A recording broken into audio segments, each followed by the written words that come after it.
মালিক ইবনে দিনার রাহমাতুল্লাহ আলাইহি তার ফেরেশতারা যাওয়ার পর তার মনের মধ্যে চিন্তা শুরু হয়ে গেছে। দৌড় দিয়ে তিনি মসজিদের মধ্যে গেলেন, ওযু করে 2 রাকাত তাওবার নামাজ পড়লেন।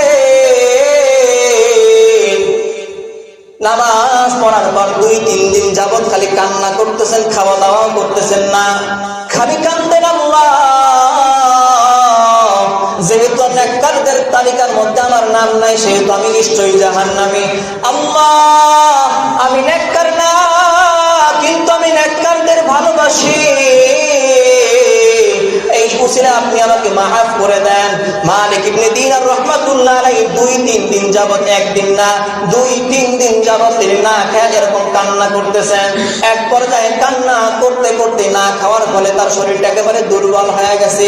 দুর্বল হওয়ার কারণে তিনি ঘুমায়া গেছেন। হঠাৎ স্বপ্নের মধ্যে দেখতেছেন যে 2 ফেরেশতা তার তালিকা করতেছিল, ওই 2 ফেরেশতা স্বপ্নের মধ্যে হাজির হয়ে গেছে। আয়েশা বলেন, আল্লাহর বান্দা, সেই দিন আপনার এলাকায় আপনার সমাজের ভালো লোক এবং খারাপ লোকদের নাম তালিকা করলাম, সেখানে আপনার নাম লিখি নাই, সেখানে আপনার নামও আমরা পাই নাই। যখন আমরা তালিকা নিয়ে আসমানের মালিক আল্লাহ তার দরবারে আমরা যখন জমা দিলাম, তখন সেখানে দেখি আমাদের এই খাতার মধ্যে আপনার নাম নাই, কিন্তু আসমানের তালিকায় গিয়ে দেখি সর্বপ্রথম আপনি মালিকের নাম আল্লাহর দরবারে লেখা আছে। আল্লাহ পাক রব্বুল আলামিন সূরাতুল কাহফের 160 নম্বর আয়াতের মধ্যে বলেন, ইন্নাল্লাযীনা আমানু ওয়া আমিলুস সলিহাতি কানাত লাহুম জান্নাতুল ফিরদাউসি নুজুলা খালিদিনা ফীহা লা ইয়াবগুনা আনহা হিওয়ালা قل لو كان البحر مدادا لكلمات ربي لنفد البحر قبل أن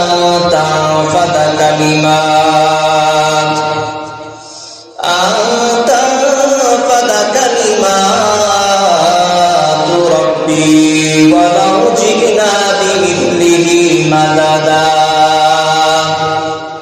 قل إنما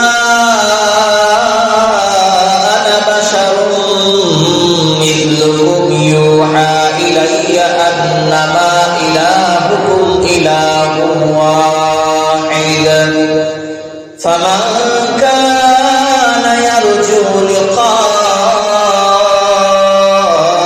ربه فليعمل عملا صالحا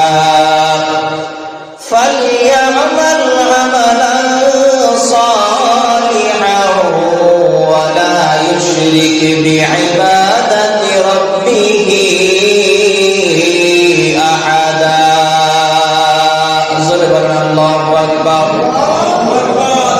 الله পাক রব্বুল আলামিন বলেন, ইন্নাল্লাযীনা আমানু ওয়া আমিলুস সলিহাত, আল্লাহ পাক রব্বুল আলামিন বলেন, নিশ্চয়ই যারা ঈমানদার এবং সৎ আমল করে, কানাত লাহুম জান্নাতুল ফিরদাউসি নুজুলা, তাদের স্থায়ী ঠিকানা হচ্ছে জান্নাতুল ফিরদাউস। সুবহানাল্লাহ। আল্লাহ পাক রব্বুল আলামিন সূরাতুল কাহফের 108 নম্বর আয়াতে বলেন, খালিদিনা ফীহা লা ইয়াবগুনা আনহা হিওয়ালা, যাদেরকে আল্লাহ পাক রব্বুল আলামিন জান্নাতুল ফিরদাউস দান করবে, তারা সেখানে চিরকাল অবস্থান করবে। দুনিয়ার জীবনটা আমাদের ক্ষণস্থায়ী, স্থায়ী না ক্ষণস্থায়ী? ক্ষণস্থায়ী। এখানে দুনিয়ার জীবনটা কেউ 70 বছর, 60 বছর, 80 বছর, 100 বছর, কিন্তু আল্লাহ পাক রব্বুল আলামিন বান্দাকে যেই পরিমাণে হায়াত দান করেছেন, এই হায়াত শেষে তাকে কবর জগৎ একদিন যেতেই হবে। বরজখের জীবন শেষ করার পর কিয়ামতের ময়দানে আল্লাহ পাক রব্বুল আলামিনের সামনে একদিন আপনাকে আমাকে দাঁড়াতেই হবে। হিসাব দিনের ভয় আপনার আমার, সেই দিন আল্লাহ পাক রব্বুল আলামিনের সামনে দাঁড়াতে হবে। যদি ঈমানদার হই, তাহলে আল্লাহ পাক রব্বুল আলামিন আপনার আমার বিচার করে কাউকে জান্নাত দিবেন, আবার কাউকে জাহান্নাম দিবেন। আর যারা বেঈমান, যাদের ঈমান নাই, তাদের হিসাব নিকাশ ছাড়া তারা এমনিই জাহান্নামী। তারা এমনি কি জাহান্নামী। হিসাব বিকাশ কার হবে? যার ঈমান আছে। হিসাব বিকাশ কার হবে? যার ঈমান আছে। অর্থাৎ আমি মুসলমান, আমার ঈমান আছে, আমার সাজার বয়স কতটুকু হবে, জাহান্নামে আমি কত বছর থাকবো, এইটা আল্লাহ পাক রব্বুল আলামিন হিসাব বিকাশ করে বের করবেন। কিন্তু যেই বান্দার ঈমান নাই, অর্থাৎ অমুসলিম, হিন্দু, বৌদ্ধ, খ্রিস্টান, তাদের তো ঈমানই নাই, তাদের আবার কি হিসাব করবে? তাদের তো আজ সারা জীবন সেখানে স্থায়ী জাহান্নামের মধ্যে থাকতে হবে। কিন্তু যারা ঈমানদার, তারা নির্দিষ্ট পরিমাণে একটা শাস্তি ভোগ করার পর সেখান থেকে বের হয়ে তারপরে জান্নাতে প্রবেশ করবেন। সুবহানাল্লাহ। তবে জান্নাতে একদিন না একদিন যেতে হলে আপনার আমার দুইটা জিনিস প্রয়োজন। কয়টা জিনিস প্রয়োজন? দুইটা জিনিস। আল্লাহ পাক রব্বুল আলামিন আয়াতের মধ্যে বলেন 107 নম্বর আয়াত, ইন্নাল্লাযীনা আমানু, বান্দা তোমাকে প্রথমে ঈমান আনতে হবে। প্রথমে কি আনতে হবে? ঈমান আনতে হবে। ওয়া আমিলুস সলিহাত, 2 নম্বর তোমাকে নেক আমল করতে হবে। কি আমল করতে হবে? কি আমল? নেক আমল। কি আমল? নেক আমল। আমল আবার কেমন হবে? আল্লাহ পাক রব্বুল আলামিন এই সূরার শেষ আয়াত 110 নম্বর আয়াতের মধ্যে বলেন, ওয়ালা ইউশরিক বিইবাদাতি রাব্বিহি আহাদা, যে বান্দা তোমার আমলটা হবে শিরক মুক্ত, এই ইবাদতের মধ্যে কোনো শিরক ঢুকানো যাবে না। কি আপনারা কদিক ঠেলেন? কেন মাঝখানে কি বলবেন না নাকি? সব কদিক ঠেলতেছে।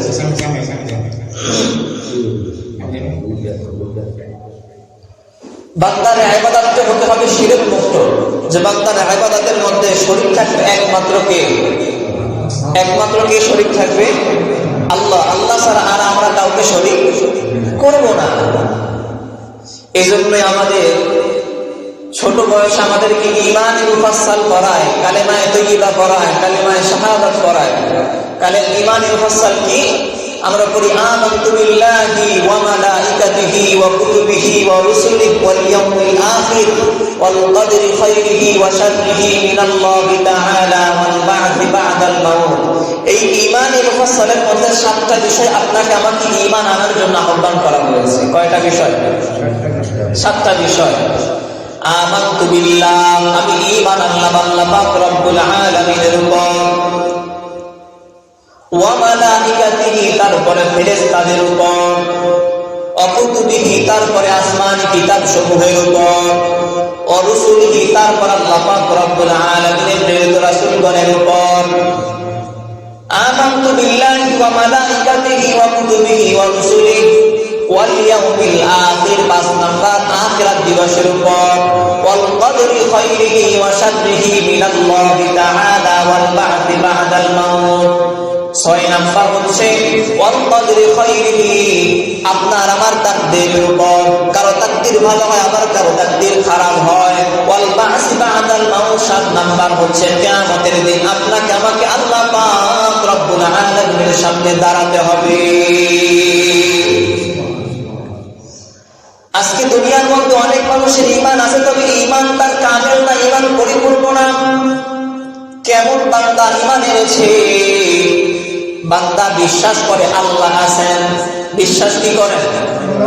আল্লাহ আছেন, তবে ফেরেশতাদেরকে বান্দা বিশ্বাস করে না। দুনিয়ার মধ্যে আমরা যারা খারাপ কাজ করি, গুনার কাজ করি, যারা আবার চুরি ডাকাতি করে, তারা যদি দেখে যে আমাকে কেউ এই খারাপ কাজ করতে দেখতেছে, তখন কি বান্দা চুরি করতে পারবে? একটা চোর চুরি করতে আসছে আপনার ঘরের মধ্যে, চোর দেখতেছে যে আপনি তাকে দেখতেছেন চুরি করতেছে, সে কি চুরি করবে? হ্যাঁ, সে চুরি করবে না। তখন তার মনের মধ্যে কি, আমাকে তো দেখতেছে, আমি কেমনে চুরি করি, আমাকে ধরে তারপরে কায়দা নিয়ে দেবে, এই ভয় থাকে কি থাকে না? কিন্তু বান্দার মনের মধ্যে ঈমান আছে, আল্লাহ পাক রব্বুল আলামিন আছে, কিন্তু ফেরেশতাদের উপরে বান্দার ঈমান নাই। আপনার আমার গাছের মধ্যে আম হয়, জাম হয়, লিচু হয়, এই গাছ থেকে ছোট্ট একটা ফুল বের হয়, যেটাকে আমরা বলি ফুল। এই ফুল হওয়ার পরে সেখান থেকে একটা ফল হয়, আম হয় একেবারে ছোট, তার মধ্যে আটি খুঁজে পাওয়া যায় না। এরপরে আমটা আর একটু বড় হয়, তারপরে আটি হয়, আটিটা একেবারে নরম। এরপরে আমটা আর একটু বড় হয়, আটিটা একটু বড় হয়, আটিটা আর একটু শক্ত হয়। এরপরে আমটা এক পর্যায়ে যখন পেকে যায়, আমের কাঁচা অবস্থায় তার ছোট সময় তার রং ছিল সবুজ, পাকার পর তার কি রং হয়? এই রং কে লাগাইলো? আল্লাহ পাক রব্বুল আলামিন বলেন, বান্দা আমি আল্লাহ পাক রব্বুল আলামিন প্রত্যেকটা পাতার মধ্যে একজন করে ফেরেশতা রাখছি। পাতাটা যখন বড় হবে, পাতাটার রংটা কেমন হবে, এই রংটা কে লাগাবে? এই পাতার মধ্যে কয়টা শিরা থাকবে, এই ফলটা টক হবে না মিষ্টি হবে? অনেক সময় দেখা যায় একটা আম খুব সুন্দর, একেবারে কোনো দোষ নাই, কিন্তু কাটার পর দেখা যায় আমের মধ্যে পোকা আছে না নাই? আপনি দেখছেন এই আমের মধ্যে কোনো উপরে কোনো ফোঁটাও নাই, ঢোকার কোনো জায়গাও কোত্থেকে ঢুকলো পোকটা? ওই আমের মধ্যে আল্লাহ পাক রব্বুল আলামিন পোকারে সৃষ্টি করেছেন, ঢুকাইছে ফেরেশতার মাধ্যমে। প্রত্যেকটা দেশে আপনি আমি বৃষ্টি উপভোগ করি, বৃষ্টির ফোঁটা কি 5-6 ফোঁটা পড়ে নাকি অগণিত ফোঁটা পড়ে? অগণিত ফোঁটা পড়ে। কিতাব সাক্ষী দেয় যে প্রত্যেকটা বৃষ্টির ফোঁটার মধ্যে একজন করে ফেরেশতা নিযুক্ত থাকে। আপনি আমি নামাজ পড়ি, নামাজের মধ্যে ফেরেশতা আছে, আবার শয়তানও আছে। ইমাম সাহেব যখন নামাজের মধ্যে দাঁড়ায় তখন বলে নামাজের কাতারের মধ্যে কেউ ফাঁক রাখবেন না, আপনারা গা ঘেঁষা দাঁড়ান, বলে কি বলে না? ফাঁকা রাখলে না সেখানে শয়তান দাঁড়া হয়। এই জন্যই দেখবেন আমরা হাত বাঁধি বাম হাত, তারপরে কিন্তু ডান হাত দিয়ে বাম হাতটাকে চেপে ধরি, ঠিক কিনা? বাম পাশে আপনার দাঁড়ায় শয়তান, ডান পাশে আপনার দাঁড়ায় ফেরেশতা। এখন যদি আপনি ডান হাত দিয়ে বাম হাত চেপে ধরেন তাহলে শক্তি আপনি শয়তানকে দিলেন, আপনি ফেরেশতাকে দমায় রাখলেন। কাজে আমরা যখন বৈঠকের মধ্যে বসি, বাম পা আমরা বিছায় বসি না ডান পা বিছায় বসি? বিছায় বসি কোন পা? ডান পা। ডান পা খাড়া রাখি না, বাম পা বিছায় বসি, বাম পাশে বাম পায়ের উপরে আমরা বসি। তাহলে শক্তিটা ভর করছে কিসের উপর? বাম পায়ের উপর, অর্থাৎ শয়তানকে দমায় রাখছে। বলতেছিলাম আল্লাহ পাক রব্বুল আলামিন বলতেছেন, ইন্নাল্লাযীনা আমানু ওয়া আমিলুস সলিহাত, ইন্নাল্লাযীনা আমানু ওয়া আমিলুস সলিহাত কানাত লাহুম জান্নাতুল ফিরদাউসি নুজুলা। আপনাকে আমাকে জান্নাত অর্জন করতে হলে আপনার আমার দুইটা গুণ প্রয়োজন। 1 নাম্বার ঈমান আনতে হবে 7টা বিষয়ের উপর। 2 নাম্বার আল্লাহ পাক রব্বুল আলামিন বলেছেন বান্দাকে নেক আমল করতে হবে। আজকে আপনার আমার ঈমান আছে কিন্তু আমল নাই। আপনার আমার ঈমান আছে কিন্তু কি নাই? আমল নাই। আমলের দিকে আমাদের কোনো ভ্রুক্ষেপ নাই। আমল করতে হলে আপনাকে মাওলানা হতে হবে না, আপনাকে হাফেজ হতে হবে না, আপনাকে কারি মুফাসসির মুহাদ্দিস হতে হবে না। আপনি যেই পজিশনে আছেন আপনি সেই পজিশনেই আপনি একজন আমলওয়ালা হতে পারবেন। আগেকার দিনের সাধারণ লোকেরা যারা আমল করে আল্লাহ পাক রব্বুল আলামিনের এত প্রিয় হয়েছে যাদেরকে সরাসরি ফেরেশতারা সাক্ষাৎ করতে আসতো। সুবহানাল্লাহ। কারা আসতো? ফেরেশতা দেখছেন কোনদিন? দেখেন নাই। ফেরেশতা নিজস্ব রূপে কোনোদিন কারো সামনে আসে নাই, কোন নবীর সামনেও আসে নাই। আসছে মানুষের রূপ ধারণ করে। কি রূপ ধারণ করে আসছেন? মানুষের রূপ ধারণ করে আসছেন। সাধারণ লোকের কাছেও আসে। আগেকার দিনের সাধারণ লোকেরা যারা খেটে কাজ করত, তারা বড় কোনো শিক্ষিত লোক ছিল না, মাদ্রাসার কোনো পড়ুয়া ছিল না, তারা এমন আমল করেছেন যে আল্লাহ পাক রব্বুল আলামিন তাদেরকে এত উচ্চ মর্যাদা দান করেছেন যে তাদের সঙ্গে সরাসরি ফেরেশতারা সাক্ষাৎ করার জন্য আসমান থেকে জমিনে নেমে আসলো। সুবহানাল্লাহ। মালিক ইবনে দিনার রাহমাতুল্লাহি আলাইহি, তার এই দিনার নামের পিছনে একটা কাহিনী আছে। যদি আমাদের সমাজের মধ্যে কারো নাম থাকে, ধরেন অনেকের কি নাম থাকে, মানে মানুষের একটা উপাধি দিয়ে নাম থাকে, যদি কারো নামের শেষে টাকা লাগানো থাকে, কি টাকা যদি কারো নামের শেষে লাগানো থাকে, এর পিছনে একটা কাহিনী থাকে কি থাকে না? আমরা অনেক মানুষের ধরেন নাম সুন্দর একটা ইসমাইল, কিন্তু এই নামের সঙ্গে আগেও পিছিয়ে আমরা একটা কিছু যোগ করি। অনেক সময় আমরা কিছু যোগ করি না? তেমনি মালিক ইবনে দিনার, তার নাম হচ্ছে মালিক, কিন্তু দিনার, এই দিনার নামটা কি জন্য লাগানো হয়েছে জানেন আপনারা?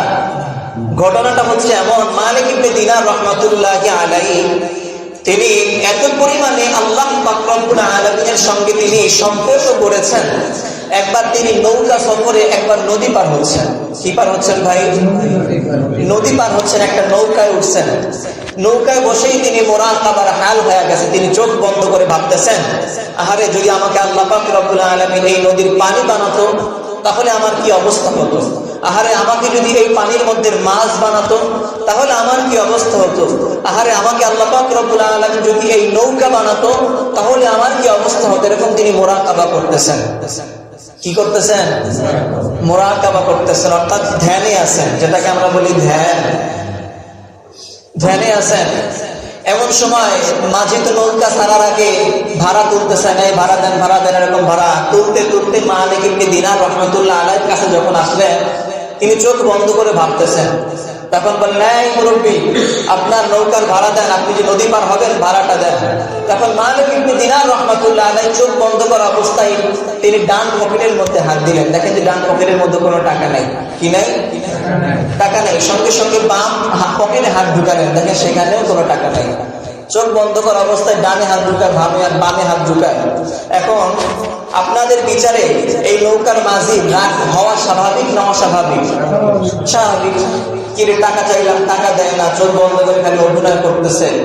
তখন গলা ধাক্কা দিলেন, ধাক্কা দিয়ে বলতেছে, বেটা অভিনয় করার জায়গা পাও না, টাকা পয়সা না নিয়ে নৌকার মধ্যে উঠছো, ফিরে ফিরে চলতে চাইতেছো, ফিরিয়া তো চালাই না। একটা ধাক্কা দিলেন, তখন তার মুরাকাবার হাল ভেঙে গেছে।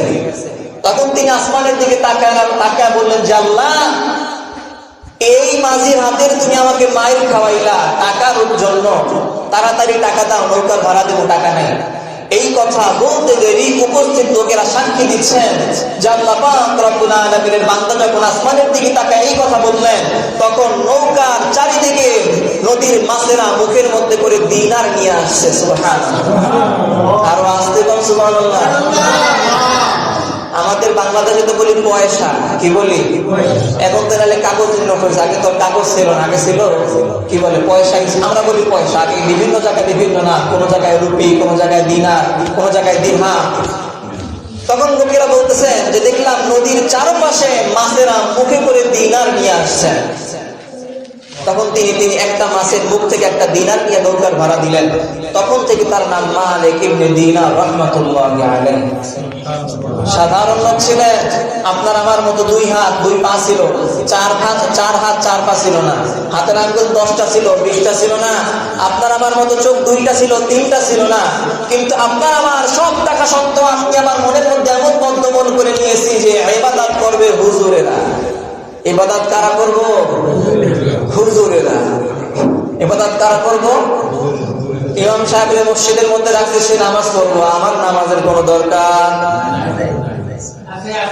কেমনি আছে? তাহলে মসজিদ কাতারে ভরা হইতো। জুমার দিন যে লোক হয় এগুলো তো উচিত ছিল অন্য নামাজও হওয়া হয়। হ্যাঁ,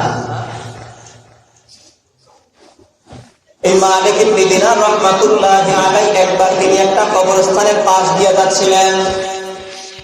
এমন সময় দেখতেছেন কবরস্থানের মধ্যে 2 জন ব্যক্তি খাতা কলম নিয়ে কি যেন লেখালেখি করতেছেন, কি যেন গুতাগুতি করতেছেন। মালিক ইবনে দিনার রাহমাতুল্লাহি আলাইহি 2 ব্যক্তির পাশে গিয়ে তিনি দাঁড়ায়া বললেন, এই তোমরা এখানে কি করতেছ? ওই 2 ব্যক্তি বলতেছেন, আমরা আল্লাহর ফেরেশতা। আমরা কারা? আরো জোরে কান, কারা? আল্লাহর ফেরেশতা। মালিক ইবনে দিনার রাহমাতুল্লাহি আলাইহি এই কথা শোনার পর বলে, তোমরা এখানে কি জন্য আসছো আল্লাহর ফেরেশতা হয়ে? ওই 2 লোক বলতেছেন, আমরা লিস্ট করতেছি এই সমাজের মধ্যে কোন লোক জান্নাতি আর কোন লোক জাহান্নামী, আমরা এই তালিকাগুলো লিপিবদ্ধ করতেছি। মালিক ইবনে দিনার রাহমাতুল্লাহি আলাইহি তখন তিনি তার মনের মধ্যে আকাঙ্ক্ষা জাগলেন যে আমার নামটা কোন লিস্টের মধ্যে আছে একটু দেখি। মালিক ইবনে দিনার রাহমাতুল্লাহি আলাইহি বললেন যে ভাই,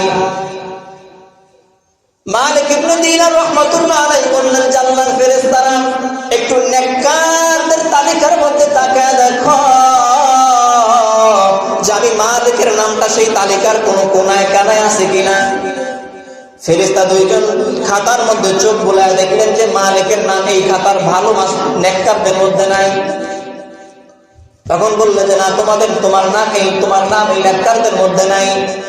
এবার মালিক রহমাতুল্লাহ আলাইহি পেটের মধ্যে তার আতুরি গুতরি মোড়ানো শুরু হয়ে গেছে। বলে ভাই, আমি হয়তো নেককার না, কিন্তু আমি নেককারদের ভালোবাসি। আমি নেককার না, কিন্তু নেককারদের ভালোবাসি। এই খাতার মধ্যে একটু চিপায় চাপায় আমার নামটা একটু লিখে দাও, একটু চিপায় আমার নামটা লিখে দাও, আমি নেককারদের ভালোবাসি। মালিক ইবনে দিনার রাহমাতুল্লাহ আলাইহি এত পরিমাণে জোরাজোরি শুরু করলেন, এক পর্যায়ে দুই ফেরেশতা হঠাৎ উধাও হয়ে গেছে। কি হয়ে গেছে? নাম না লিখেই উধাও হয়ে গেছে। এবং মালিকের মাথায় তো আরো চিন্তা, আমার নাম যেহেতু খাতায় নাই, আর তারা লেখেও নাই, আর তারা না লেখেই উধাও হয়ে গেছে, আমার জাহান্নাম ছাড়া আর কোনো উপায় নাই। দুই ফেরেশতা তো আল্লাহর কাছে গিয়া কয়, আল্লাহ, আপনি যে আমাদেরকে অদৃশ্য করে রাখছেন, কি জন্য, এর হাকিকত আজকে আমরা বুঝতে পারলাম, এর বাস্তবতা আজকে আমরা বুঝতে পারলাম। যদি আমরা দৃশ্যমান হতাম, যদি মানুষের নেক কাজ ভালো কাজ দেখতাম, যার বিরুদ্ধে আমি খারাপ কাজের গুনাহ লিখতাম, আমার কলম যাইতে ধরতো, ধর লিখবি না। কি করতো? আমার কলম চাইতে ধরতো যে লিখবি না। আর যদি নেক কাজ করতো, যদি লিখতাম 10 নেকি হয়েছে, তখন বলতো এত কম লিখলি কা, আরো বেশি লেখ। ঠিক কিনা? তখন ফেরেশতারা বলতেছে যে আল্লাহ, আপনি আমাদেরকে অদৃশ্য করে রেখেছেন, এর হাকিকত আজকে বুঝতে পারলাম। যদি আমরা দৃশ্যমান হতাম, মানুষ আমাদেরকে জোর করে আর ভালো কাজগুলো বেশি বেশি লেখাইতো, আর গুনাহ করলেও লিখতে দিত না, আমাদেরকে দমায়া রাখতো। মালিক ইবনে দিনার রাহমাতুল্লাহ আলাইহি তার ফেরেশতারা যাওয়ার পর তার মনের মধ্যে চিন্তা শুরু হয়ে গেছে। দৌড় দিয়ে তিনি মসজিদের মধ্যে গেলেন, ওযু করে 2 রাকাত তাওবার নামাজ পড়লেন। নামাজ পড়ার পর 2-3 দিন যাবত খালি কান্না করতেছেন, খাওয়া দাওয়া করতেছেন না, খালি কান্দেন, আল্লাহ, যেহেতু নেককারদের তালিকার মধ্যে আমার নাম নাই, সেহেতু আমি নিশ্চয়ই জাহান্নামী। আল্লাহ, আমি নেককার না, কিন্তু আমি নেককারদের ভালোবাসি, এই উসিলা আপনি আমাকে মাফ করে দেন। মালিক ইবনে দিনার রাহমাতুল্লাহ আলাইহি 2-3 দিন যাবত, একদিন না 2-3 দিন যাবত তিনি না খেয়ে এরকম কান্না করতেছেন। এক পর্যায়ে কান্না করতে করতে না খাওয়ার ফলে তার শরীরটা একেবারে দুর্বল হয়ে গেছে। দুর্বল হওয়ার কারণে তিনি ঘুমায়া গেছেন। হঠাৎ স্বপ্নের মধ্যে দেখতেছেন যে 2 ফেরেশতা তার যে তালিকা করতেছিল, ওই 2 ফেরেশতা স্বপ্নের মধ্যে হাজির হয়ে গেছে। আয়েশা বলেন, আল্লাহর বান্দা, সেই দিন আপনার এলাকায় আপনার সমাজের ভালো লোক এবং খারাপ লোকদের নাম তালিকা করলাম, সেখানে আপনার নাম লিখি নাই, সেখানে আপনার নামও আমরা পাই নাই। যখন আমরা তালিকা নিয়ে আসমানের মালিক আল্লাহ তার দরবারে আমরা যখন জমা দিলাম, তখন সেখানে দেখি আমাদের এই খাতার মধ্যে আপনার নাম নাই, কিন্তু আসমানের তালিকায় গিয়ে দেখি সর্বপ্রথম আপনি মালিকের নাম আল্লাহর দরবারে লেখা আছে। দুনিয়ায় তারাও চলছেন, আমরাও চলি। এক সবজিওয়ালা আশরাফ আলী থানভী রাহমাতুল্লাহ আলাইহি তিনি ঘটনাটা উল্লেখ করতেছেন। এক সবজিওয়ালা, তরকারিওয়ালা, আমাদের সমাজের মধ্যে আছে না নাই? এক তরকারিওয়ালা রাস্তা দিয়ে যাচ্ছেন, হঠাৎ তার সামনে এক ব্যক্তি এরকম দাঁড় হয়ে 2 হাত বাড়াইয়া দিলেন সামনে, পথ আটকাইছেন। তখন জিজ্ঞাসা করলো যে আমার পথ আটকাইছো কেন? তুমি কে? তোমাকে তো দেখে চেনা চেনাও লাগতেছে না, পথ আটকাইলা কেন? যদি আপনার আমার সামনে কোনো অচেনা ব্যক্তি পথ আটকায়, আপনি প্রশ্ন করবো নাকি এমনি তার হাত সরায় চলে যাবেন? প্রশ্ন করবো না? কথা বলেন, প্রশ্ন করবেন কি করবেন না? প্রশ্ন করবেন যে আপনি কে, আমার পথ আটকাইছেন কেন? তখন ওই ব্যক্তি উত্তর দিলেন, আমি আজরাইল। কি উত্তর দিলেন? আমি আজরাইল। আপনার আমার সামনে এসে যদি কেউ বলে যে আমি আজরাইল, আপনি আমি সঙ্গে সঙ্গে সেখানে বেহুশ হয়ে যাবেন, ঠিক কিনা? আরো যদি হয় বেসাইজের, যেরকম লম্বা তেমনি যদি মোটা কাটা, তেমন যদি কালা টালা হয়, যদি এসে বলে আমি আজরাইল, আপনার আমার কি অবস্থাটা হবে চিন্তা করেন। সঙ্গে সঙ্গে ওখানেই শেষ যে আজরাইল আজকে নিজ চোখে দেখছে। এই সবজিওয়ালা তার পথ আজরাইল আটকাইছে। জিজ্ঞাসা করলেন, আপনি কে? বলে আমি আজরাইল। সঙ্গে সঙ্গে দেখার পর তিনি হাস দিলেন, হাস দিয়ে বলতেছেন, আজরাইল ভাই, আপনার জন্য বহুদিন আমি অপেক্ষা করছি। কি করছি? বহুদিন অপেক্ষা করছি। আপনি আমি হইলে কি করতাম? কথা বলার আগে ওখানে শেষ।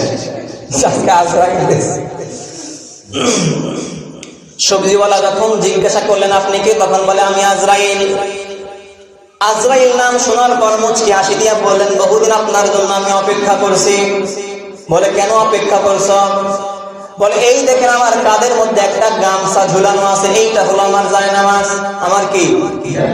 আমার জায়নামাজ। আর আমি সর্বদা অজু অবস্থায় থাকি, না জানি কখন আপনি হাজির হয়ে যান। আমি চাই না আমার মৃত্যুটা অজু না থাকা অবস্থায় হোক, আমি চাই যে আমার মৃত্যুটা অজু থাকা অবস্থায় হোক। আর আপনি আমি অজু করি কখন? তখন খালি নামাজে আই, ঠিক কিনা?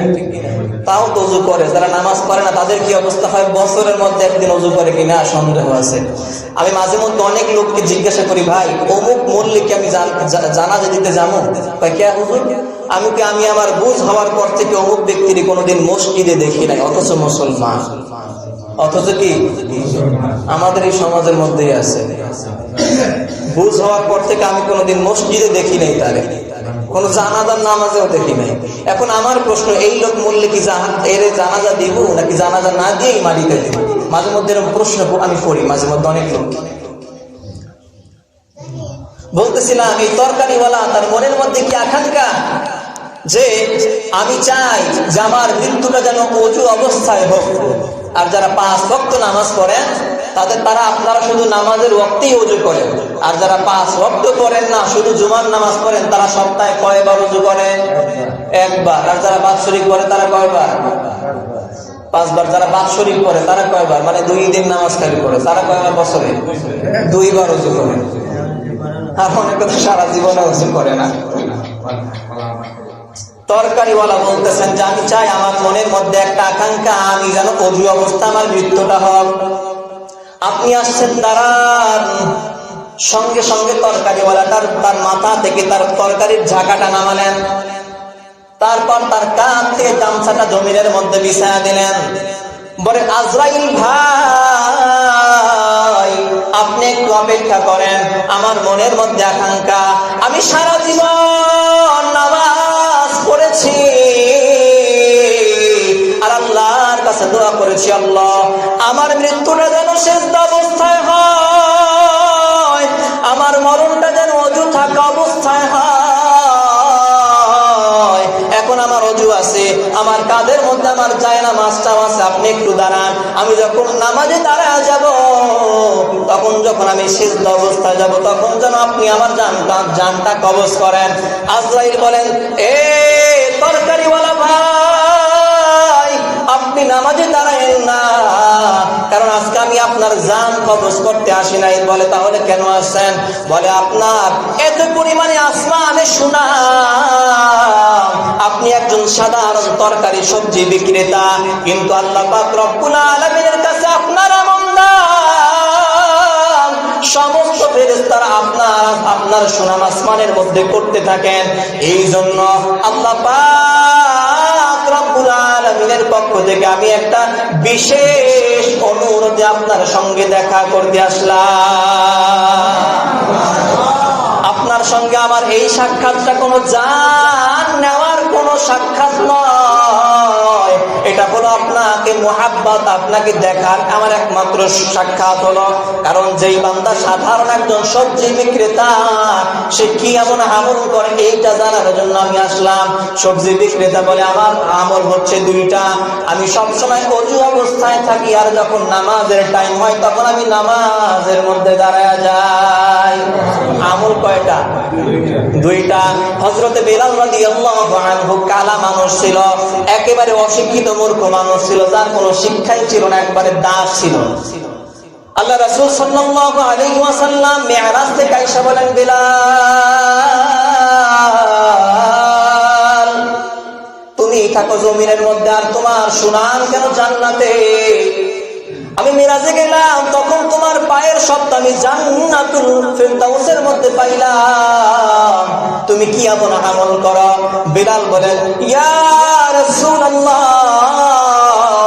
আমার তেমন কোনো ভালো কোনো বা স্পেশাল স্পেশাল কোনো আমল নাই। আমার আমল হলো যখনই আমার ওযু চলে যায় তখনই আমি ওযু করে নেই। কি করি?